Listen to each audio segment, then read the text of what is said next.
Bien, hermanos, pues siguiendo con el estudio del capítulo 6 de Juan, vamos a tener la lectura en los versículos 37 al 40. Juan 6, 37 al 40. Dice así la palabra del Señor. Todo lo que el Padre me da, vendrá a mí, y el que a mí viene no lo echo fuera. Porque he descendido del cielo no para hacer mi voluntad, sino la voluntad del que me envió. Y esta es la voluntad del Padre, el que me envió, que de todo lo que me diere no pierda yo nada, sino que lo resucite en el día postrero. Y esta es la voluntad del que me ha enviado, que todo aquel que vea al Hijo y cree en Él, tenga vida eterna, y yo le resucitaré en el día postrero. Hasta aquí estas palabras del Señor Jesucristo, la cual vamos a meditar en esta mañana.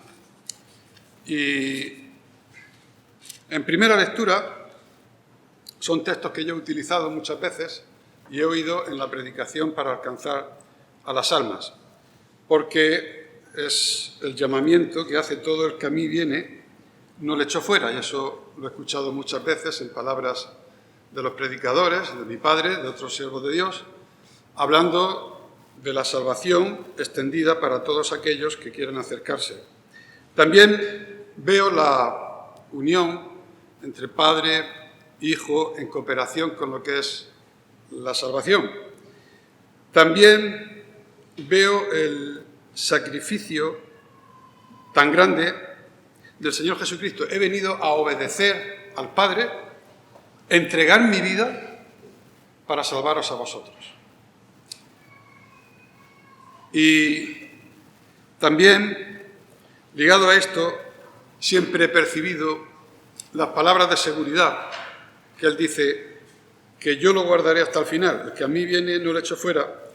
Y luego dice, y esta es la voluntad del Padre, versículo 39, el que me envió, que de todo lo que me diere no pierda yo nada, sino que lo resucite en el día postrero. Es mi primera lectura que yo saco y es la primera exégesis que veo aquí. No obstante, sorprende que este verso sea utilizado con otro entendimiento que yo no hubiera llegado por mí mismo, seguramente tendría que haber sido inducido por otra parte, porque es un texto utilizado por la doctrina reformada, la doctrina de la predestinación. Y es para muchos utilizado para argumentar lo que sería el cuarto y quinto punto de lo que es la llamada teología de la gracia o lo que viene de la Reforma, de Lutero, de Calvino. Calvino retoma lo que dijo Lutero y son 5 puntos que es, a saber, depravación total, significa que todos, después de Adán, pecamos, se extendió el pecado a todo el mundo, no tenemos nada en nosotros que pudiera valer para Dios, totalmente desechado. La elección incondicional, la expiación limitada, gracia irresistible y lo que se llama la preservación de los santos, que hemos leído aquí también, que de todo lo que el Padre me da no se perderá absolutamente nada. Enseña que la gracia salvadora de Dios no puede ser resistida, lo que se llama la gracia irresistible, porque todo lo que el Padre me da, de algún modo, sea como sea, al final se convertirá. A lo largo del trayecto de su vida, bien por la predicación, bien por pruebas, bien por alguna situación, al final entregará su vida al Señor. Este es el sentido que se saca de este texto. Y también habla de la elección incondicional, en el sentido de que el Padre ha elegido algo, todo lo que el Padre me da ya está elegido y viene a mí y yo no lo pierdo. Ese es lo que podemos ver aquí. La elección incondicional está basada, entre otros muchos textos, en Romanos 9, cuando habla del alfarero, que hay vasos para honra, vasos para deshonra, lo que muchas veces hemos oído también en nuestras predicaciones. Esta elección está hecha por Dios en la eternidad pasada. Fuimos como efesios elegidos antes de la fundación del mundo. Pero al llamarse incondicional, lo que se refiere es que, como fueron elegidos antes, hubieran hecho mal, hubieran hecho bien, hubieran manifestado fe, no hubieran manifestado fe, igualmente es una elección incondicional. Si hubiera sido por algo de fe o mostrar, sería condicionada. Entonces, la elección es incondicional. Sacado de alguna página doctrinal de la teología reformada, dice: la elección incondicional es la doctrina que establece que Dios eligió a aquellos a quienes quiso llevar al conocimiento de sí mismo, no sobre la base de ningún mérito mostrado por el objeto de su gracia y no sobre la base de la fe esperada, especialmente una decisión de fe. Dios eligió sobre la base única del consejo de su voluntad. Él hizo esta elección antes de la fundación misma del mundo. Aún así, esta doctrina no excluye, sin embargo, la responsabilidad humana de creer en la obra redentora de Cristo. No excluye la responsabilidad humana, pero no dice que no excluya la decisión. El hombre siempre es responsable. Él ha recibido lo que llaman la gracia común, y entonces siempre tiene ese sentido. Pero esta doctrina no excluye la responsabilidad humana, pero sí excluye la culpa que tiene el hombre, o la decisión que tiene el hombre. Y vamos a ver ahora el comentario que hace el propio Calvino de este versículo, el versículo 37. Dice: en primer lugar, que todos los que el Padre le da, vienen a Él.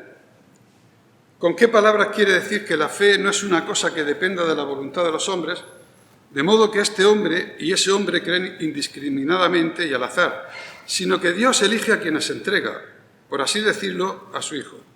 Porque cuando dice que todo lo que viene, viene, inferimos de él que no todos vienen. Una vez más inferimos que Dios obra en sus elegidos por tal eficacia del Espíritu Santo que ninguno de ellos cae. Porque la palabra dar tiene el mismo significado que si Cristo hubiera dicho: a los que el Padre escogió los regenera y me los da para que puedan obedecer el Evangelio. Vale. Yo lo que veo en lo que ha dicho Calvino es exactamente todo lo que el Padre me da. Haya habido una elección previa antes de la fundación del mundo y a mí me lo da y de aquí no se pierde ninguno. Y habla de la preservación de los santos. Lutero solía decir que la perseverancia no es nuestra. Tiene razón. Nosotros necesitamos ayuda porque si no nos caemos. Yo he repetido muchas veces de este púlpito que si dependiera de mí, la salvación la pierdo unas cuantitas veces. Y además no tendría nunca la seguridad, no tendría nunca la felicidad de saber que si depende de mí, en algún momento la puedo pifiar. Y tendría cierta preocupación. Por eso mi versículo favorito es el final del capítulo 6 de Hebreos.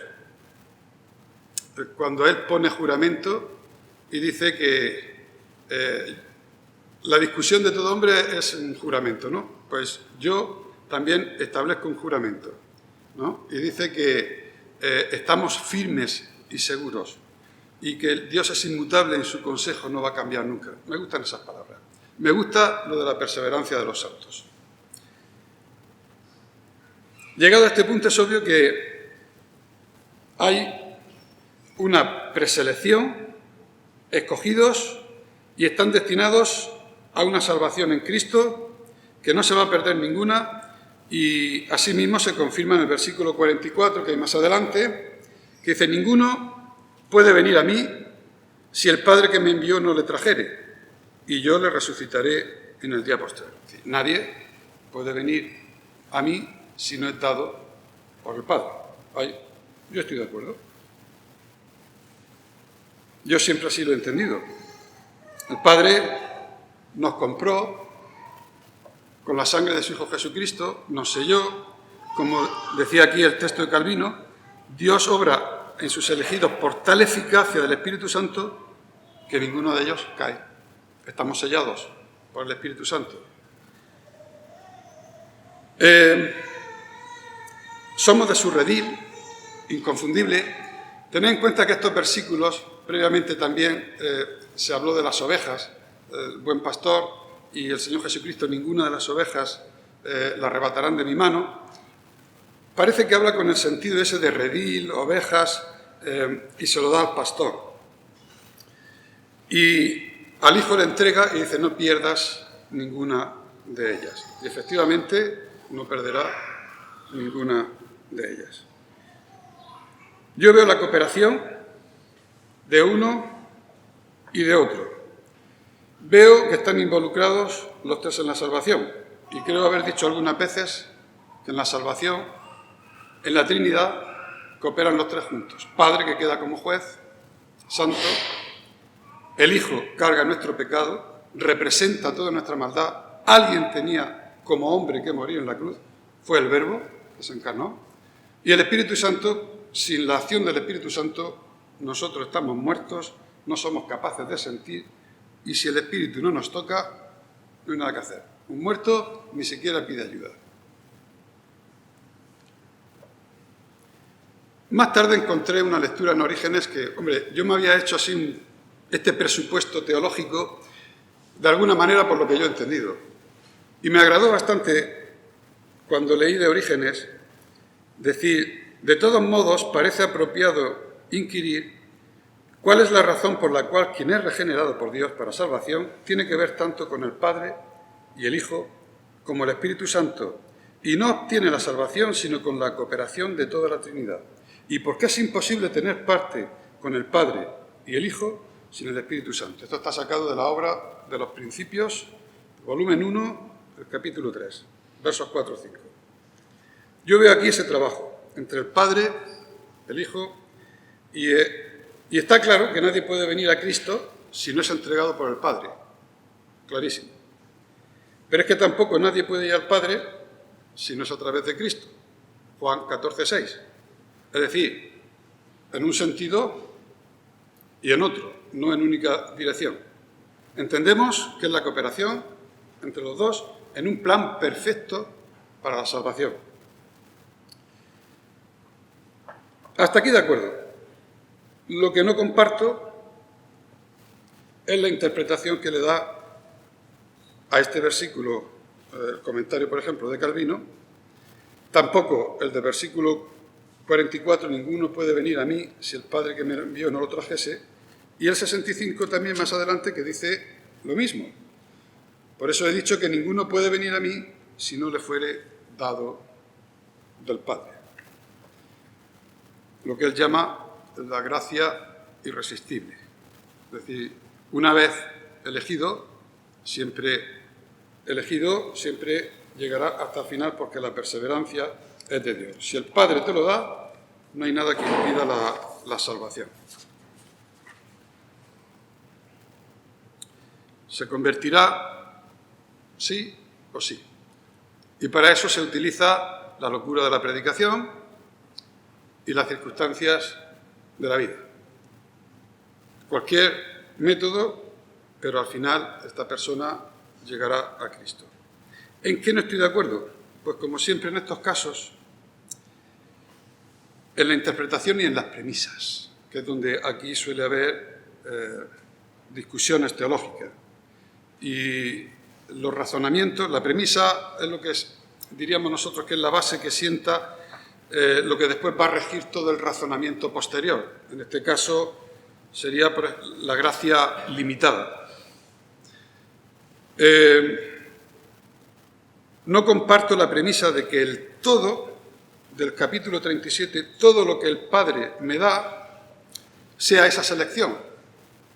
No lo dice eso que sea por ningún sitio. Esa elección que se hizo en la eternidad pasada y basada solamente en la soberanía de Dios, sin ningún mérito, pues ese todo lo que el Padre me da, no lo veo en lo que es el todo. ¿Por qué no pueden ser ese todo lo que el Padre me da, lo del versículo 45? El versículo 45 dice, escrito está por los profetas, y serán todos enseñados por Dios. Así que todo aquel que oyó al Padre y aprendió de él, viene a mí. Yo aquí juzgo que todo el que viene al Padre es el que ha sido iluminado, porque todos han sido enseñados por Dios. Y todo aquel que oyó al Padre y aprendió de él, viene a mí. Yo la preselección la veo, pero de otra manera. Yo lo veo con la gracia que no es limitada, es ilimitada. Yo veo que hay una responsabilidad. Alguien aprendió del Padre, alguien aceptó y alguien no aceptó. Y esa preselección en base a la presciencia de Dios es la que le da al Hijo. Y una vez en el Hijo, nunca caeremos.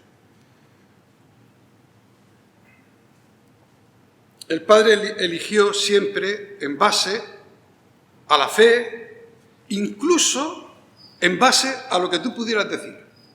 ¿Cuántas veces nos hemos preguntado aquí?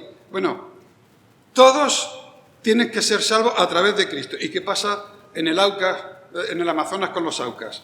Allí no ha entrado el hombre blanco. ¿Qué pasa con esa gente? Si tienen que pasar por Cristo, ¿cómo van a decir qué? Pues el Señor, como dice el apóstol Pablo, serán juzgados según su luz y según su conciencia. El Señor sabe perfectamente que de haber tenido su palabra delante, se hubiera aceptado y a lo mejor por delante de todos nosotros. En esa presciencia, en esa responsabilidad del hombre, es la que Dios hace su selección.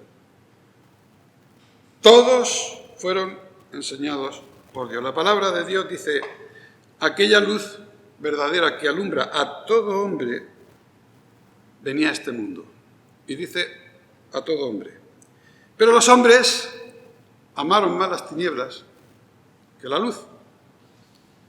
Y también dice que el que practica la verdad viene a la luz. Yo veo claramente que la conciencia que dice Pablo que Dios puso en los hombres es su ley.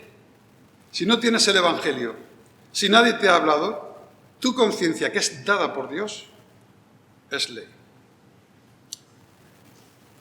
No comparto que la gracia sea limitada. Es un supuesto defendible. Hay muchos textos en la palabra de Dios, no es el único, esto no es simple, pero siempre vamos a lo mismo. Semántica, premisas y los mismos textos utilizados como un boomerang. El mismo texto lo entiende uno de una manera y otro de otra. Yo entiendo que cuando dice en Romanos 9 que no es del que quiere ni del que corre, lo que siempre he entendido es que yo no puedo perseverar por mí solo, aunque quiera correr, aunque quiera hacer lo que quiera, me tienen que ayudar. Y un segundo de la eternidad yo no puedo pagarlo. No depende de que yo quiera o de que corra, es que es el Señor que me lo da. Ahí entiendo eso. Los mismos textos pueden ser utilizados en un sentido y en otro. Mas a todos los que le recibieron, a los que creen en su nombre les dio potestad de ser no llamados, sino ser hechos hijos de Dios, lo que dice en Juan 1:12. Y estos son los que el Padre me da, versículo 37. Todo lo que el Padre me da, vendrá a mí, y el que a mí viene, no le echo fuera. Nosotros los hermanos no creemos esta doctrina, nosotros predicamos lo que se llama libre albedrío, es decir, capacidad del ser humano a elegir sin presiones ningunas. Y hasta voy más allá. Tal como muchas veces hemos entendido nosotros las cosas, sí que hay presión, entendiendo mal el Evangelio. Y esto lo he recibido de los paganos, de los que no creen en el Evangelio, mis compañeros y todo. Me decían, no puedo creer en ese Dios tuyo que no me deja elegir. ¿Cómo no? No. Si haces lo bueno, tienes el cielo. Pero si haces lo malo, no tengo capacidad. Forzosamente tengo que aceptar lo que Dios me da, porque si no, tengo el infierno. Hasta que leí Mateo 25, cuando decía, apartaos de mí, obradores de maldad, y al fuego preparado para el diablo y sus ángeles. El infierno nunca fue preparado para los hombres. Con lo cual, creo que hasta en el principio, en la creación que Dios dio para elegir, sin presión ninguna, porque el infierno no estaba destinado para ello en un principio. Dios nos hizo para compartir su gloria. Hay muchos textos respecto para hablar de libre albedrío, de la responsabilidad del hombre en cuanto a su decisión delante del Señor. Y, como he dicho, no voy a entrar en eso, pues sería muy largo. Al que quiera más información, pues me la puede pedir. Pero provoca esto, aparte también, sentimientos encontrados. Me explico. El hecho de que todo ha sido depravado, todo está mal, y entre toda esa masa podrida de que es el hombre pecaminoso y el pecado, pues entre tantos millones de almas, y el Señor me escoge, no puedo por menos que decir, madre mía, el Señor me ha elegido entre tantísimo, como no puedo yo rendir mi vida, como no puedo estar. Hombre, me pasa igual, aunque haya muchísimos más salvos, pero entiendo que eso provoca ese sentimiento. En otros provoca otro sentimiento y confusión.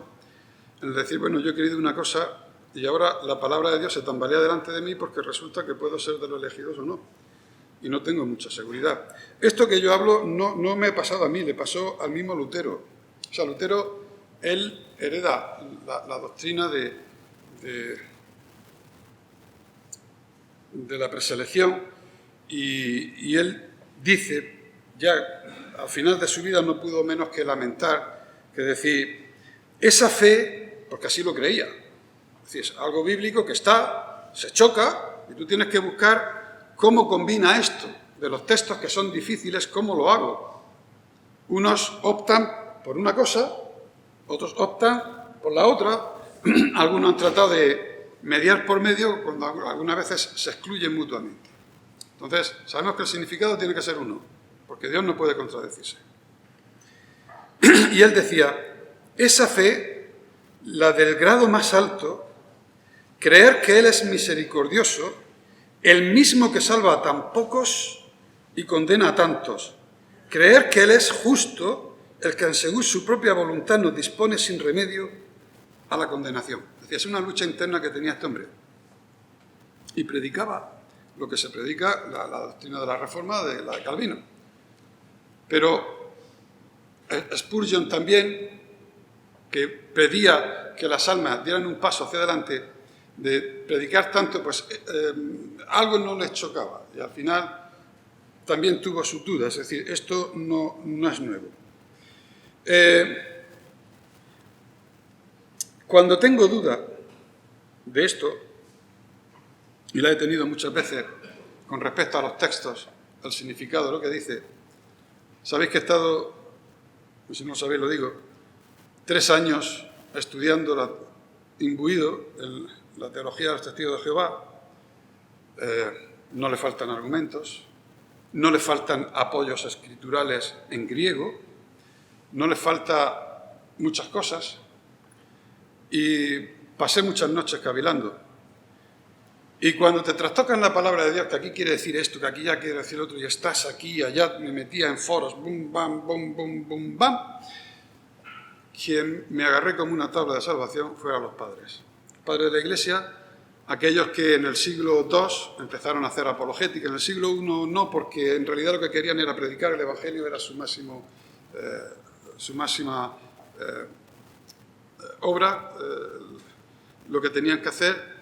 Y después ya cuando empezaron a aparecer las herejías y todo, empezaron a combatirlas. Y antes del concilio de Nicea, yo todo lo que dicen esos padres me lo creo todo, porque ellos hablaban el griego, algunos de ellos, otros en la parte del norte de África y más tarde eran latinos, pero Ireneo es el nieto, por así decirlo, de Juan. Juan, su asistente, fue Policarpo, el gran Policarpo que llamaban. No fue un hombre de muchas escrituras, no escribió muchas cartas. Hay mucho sobre él, de lo que él hizo. Y Policarpo enseñó a Ireneo de León. Ireneo es el que tiene muchos escritos, padres de la Iglesia, Orígenes, Y cuando hay un texto que no sé lo que quiere decir, ellos mismos hacen su exégesis prácticamente casi de todo el Nuevo Testamento. Y se podía reescribir la Biblia entre las citas que hacen entre sus cartas, entre su correspondencia. Y entonces, pues eso es lo que yo he hecho. He recogido algunas citas para saber qué es lo que pensaban esta gente con los mismos textos que nosotros utilizamos. Por ejemplo, Justino, he de decir antes que, ¿por qué surge esto? Es decir, ¿por qué Orígenes en el siglo II estaba hablando con la teología de la Reforma? No era la teología de la Reforma. Ellos lo que estaban debatiendo era el libre albedrío. No se mete con los demás puntos de la Reforma. Ellos están diciendo que el hombre delante de Dios tiene libertad. ¿Y por qué lo dice? Porque los gnósticos, que se han mencionado aquí esta mañana, una de las cosas que ellos creían era que el Dios del Antiguo Testamento era un Dios menor, algunos lo aplicaban a Cristo, y como Dios menor la pifió con la creación y le salió así de mal. Por eso hablan de la total depravación. Todo el mundo mal. Y entonces por el conocimiento y una gnosis superior y algunas cosas estaba la salvación. Y entre otras cosas, no es que fueran predestinistas, eran fatalistas. Es decir, ellos utilizaban textos bíblicos como ni un cabello ni una hoja cae al suelo sin que Dios lo diga. Sí, es cierto, pero iban hasta ese punto. Y cogían textos como mi embrión vieron tus ojos, tal, y ninguna de las cosas que estaban escritas en el libro, no es la traducción más exacta, ahí estaba hablando de un embrión y seguramente lo que hoy diríamos el genoma, que estaba todo escrito, refiriéndose que cuando tengas 40 años roncarás igual que tu padre y no faltará ninguna de esas cosas. Ahí el salmista estaba hablando de eso, pero eran fatalistas. Entonces, en Ireneo, en los libros que tiene, en su obra Contra las herejías, combatió esto, una de ellas era la predeterminación. Pero no solamente fue Ireneo, Ireneo es el más extenso, tiene textos bastante extensos. Pero voy a coger unos 5 o 6 de los padres antenicenos para ver qué es lo que dicen. Justino propuso el siguiente argumento a los romanos. Hemos aprendido de los profetas, y lo afirmamos nosotros, que los correctivos, los castigos y los galardones se miden conforme al mérito de los hechos de cada uno. De otra manera, si todo sucediera solo por suerte, no hubiera nada a nuestro poder. De otra manera, si todo sucediera solo por suerte, no hubiera nada a nuestro poder. Porque si un hombre se predestinara a lo bueno y otro a lo malo, el primero no merecería la alabanza ni el segundo la culpa. Si los hombres no tuvieran el poder de evitar lo malo y de escoger lo bueno según su propia voluntad, no fueran responsables por sus hechos, sean buenos o malos, porque el hombre no sería merecedor de recompensa o alabanza si él mismo no escogiera lo bueno, o solo si fuera creado para hacer lo bueno. De igual manera, si un hombre fuera malo, no merecería el castigo, ya que él mismo no hubiera escogido lo malo, siendo él capaz de hacer solo lo que fue creado para hacer, lo malo. Clemente. Ni alabanza ni condenación, ni recompensa ni castigo. Sería justo si el hombre no tuviera el poder de escoger lo bueno y evitar lo malo, si el pecado fuera involuntario. Arquelao lo escribió pocos años después. Toda la creación de Dios, Dios la hizo bien, y Él ha dado a cada persona el poder del libre albedrío, y por la misma norma ha instituido la ley de juicio. Y por cierto, todo el que quiera poder guardar sus mandamientos. Pero el que lo desprecia y se vuelve en contra de ellos, sin duda alguna tendrá que hacer frente a esa ley de juicio. No cabe duda de que cada persona, utilizando el poder de su libre albedrío, puede fijar su camino en la dirección que él quiera. Metodio, un mártir cristiano, fines del III siglo. Hablamos del 280, sí. Aquellos paganos que deciden que el hombre no tiene libre albedrío, se está refiriendo a los gnósticos que he dicho antes, que creían que el hombre estaba predeterminado y todo, el cabello, las hojas que caen del árbol. Aquellos paganos que deciden que el hombre no tiene libre albedrío, sino afirman que se gobierna por las disposiciones inevitables de la suerte, son culpables de impiedad ante el mismo Dios, ya que le hacen causa y autor de las maldades humanas. Es decir, si me ha creado para hacer mal, no me juzgue el cielo. Es decir, me ha creado para eso. Hay discursos más largos, como los de Orígenes, porque él se trata específicamente en eso. Entonces tiene un argumentario más largo. Puedo leer. ¿Cuántas veces, está haciendo aquí una exégesis del texto, cuántas veces quise recoger a tus hijos, pero tú no quisiste?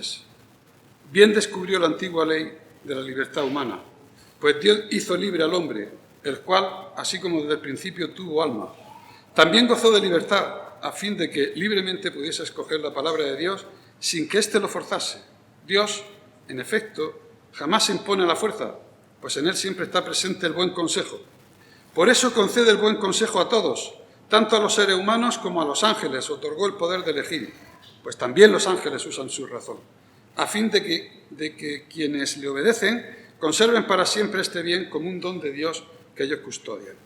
En cambio, no se hallará ese bien en quienes le desobedecen, y por ello recibirán el justo castigo, porque Dios ciertamente les ofreció benignamente este bien, mas ellos ni se preocuparon por conservarlo, ni lo tuvieron por valioso, sino que despreciaron la bondad suprema. Así pues, al abandonar este bien y hasta cierto punto rechazarlo, con razón serán reos del justo juicio de Dios, de lo que el apóstol Pablo da testimonio en su carta a los romanos. ¿Acaso desprecia las riquezas de su bondad, paciencia y generosidad, ignorando que la bondad de Dios te impulsa a arrepentirse? Por la dureza e impenitencia de tu corazón amontonas tú mismo la ira para el día de la cólera, cuando se revelará el justo juicio de Dios. En cambio, dice, gloria y honor para quien obra el bien. Si en efecto unos seres humanos fueran malos por naturaleza y otros por naturaleza buenos, ni estos serían dignos de alabanza por ser buenos, ni aquellos condenables porque así habrían sido hechos. Voy a seguir leyendo más textos, uno más y acabo. Después, quien quiera, las citas están por internet, se pueden ver, se pueden corroborar. Pero lo que yo quiero en este punto es decir, ante la duda de textos que son difíciles de interpretar, algunos son unos huesos difíciles de digerir, tenemos que pensar que el principio inquebrantable de Dios es que no puede ser contrario ni a su amor ni a su justicia. Y en algunas cosas yo veo que si me encuentro en el infierno lamentándome de por qué el Señor me ha creado para estar aquí, porque no podía haber hecho otra cosa nada más que obras malas, no entendería la justicia de Dios. Esto produce sentimientos, como he dicho. La verdad de la palabra de Dios también dice, habla de elecciones, habla de predestinación, habla también de preconocimiento, habla unas palabras así. Muchas de ellas se refieren simplemente a la elección de Israel y para nada tiene que ver con la salvación. A Israel lo elegí, a Jacob lo amé y a Esaú aborrecí. Esa elección es histórica para manifestar que de ahí vendría el Cristo. Ni Israel se salvó ni sigue siendo salvo. Pero las elecciones, muchos textos, hermanos, son difíciles. Y yo entiendo a los hermanos que tengan ese pensamiento. Pero yo, ante la duda, con los textos, me voy a los que de verdad entendían griego. Hermanos, no me fío de ningún erudito con un diccionario grecolatino. Ya he pasado bastante con otras actas. Y decir que eso quiere decir lo que quiere decir. Yo me fío del que habla griego, del que lo conoce, además el griego koiné. Me fío de aquellos que además había literatura paralela a la época de Jesucristo que también dicen lo mismo. La expresión, y esta gente hablaba el griego koiné y entendía lo que entendían. No están utilizando estos mismos versículos que otros hermanos lo utilizan en otro sentido. Tengo lo del capítulo 9 de Romanos, es bastante largo, donde los padres hacen también su exégesis. Y yo voy a leer 4 fragmentitos más y lo dejo porque no es cuestión de hacer esto y por ahondar un poco más. Sigo con Orígenes. Y no solo en cuanto a las obras, sino también en cuanto a la fe, el Señor ha respetado la libertad y el libre arbitrio del hombre, cuando dijo que se haga conforme a tu fe. Y también todo es posible al que cree. y vete según suceda tu fe. Por este motivo el Señor mostró que el ser humano tiene su bien propio, que es su arbitrio y su libertad. Como dijo a Jerusalén: ¿cuántas veces quise recoger a tus hijos como la gallina bajo tus alas, pero no quisiste? Habla de libre albedrío y capacidad de elegir. Por consiguiente, otro texto: si la venida del Hijo será igual para todos, a fin de juzgar y discernir por paralelo a fieles e incrédulos, pues según su propia doctrina los fieles hacen su voluntad y según su propia palabra los indóciles, confiados en su propia gnosis, no se acercan a su enseñanza, es evidente que su Padre ha creado a todos por igual, ha dado a cada uno su propia capacidad de pensar y decidir libremente. Ve todas las cosas y provee en favor de todos, haciendo salir el sol sobre malos y buenos y llover sobre justos y justos.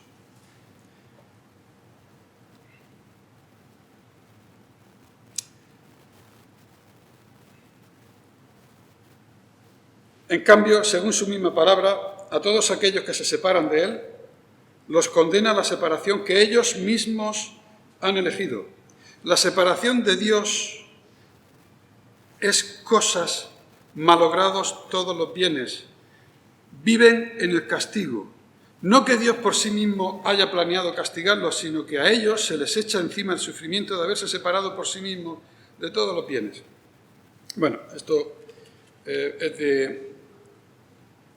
de Ireneo y tengo también de aquí Orígenes. Ya digo, son comentarios un poco largos en cuanto a lo del faraón, lo del barro, algunas cosas. Pero voy a acabar aquí esto solamente diciendo que el texto que hemos leído, todo lo que el Padre me da vendrá a mí, es cierto. Todo lo que el Padre le da al Hijo no perderá ninguno. Ese es nuestro gozo. Lo que discrepo es que el todo sea esa elección libre y soberana en la eternidad pasada que dice Calvino que se hizo. Yo entiendo que el todo es lo que dice el versículo 45. Y todos serán enseñados por Dios. Absolutamente todos. Y aquí cuando entiendo todos es todos. Y todo aquel que oyó al Padre y aprendió de Él es el que viene a mí. Así que todo aquel que recibió la iluminación en algún momento, ha hecho su decisión, es el Padre quien lo toma. Es el Hijo quien paga. Es el Hijo quien nos cuida. Y nunca perderemos, nos caeremos de la mano de nuestro pastor. Bendito sea nuestro pastor que nos ha dado la seguridad eterna en la salvación. No caeremos, la perseverancia no es nuestra. Como dice, bien, yo en eso estoy de acuerdo. No es nuestra, porque yo la perdería. Vamos a terminar. Señor y Padre Santo, gracias por tu palabra, gracias por tus promesas, gracias por la firmeza en tu salvación, Señor, por la obra de tu Hijo Jesucristo. El más alto precio, el más alto pago, el pacto eterno, el pacto más bendito, Señor. Te damos gracias por tu misericordia y por tu gracia que nos iluminó. Y, Señor, gracias porque tú nos has iluminado, tú nos has hecho ver nuestra situación. Y gracias por Cristo, que Él pagó mi pecado en la cruz. El pagado todo el mundo, el habido, el por haber. Señor, no podemos menos que inclinarnos delante de ti, de rodillas, alabarte, darte las gracias, Señor, entregarnos a ti, puesto que tú lo que has hecho es maravilloso. Padre mío, gracias una vez más por tu palabra y pedimos que tú sigas bendiciendo este día, que podamos ser bendecidos por ti y que podamos bendecir a los demás. Pues despídenos a nuestros hogares con tu paz y tu bendición y te lo pedimos todo en el nombre del Señor Jesucristo. Amén.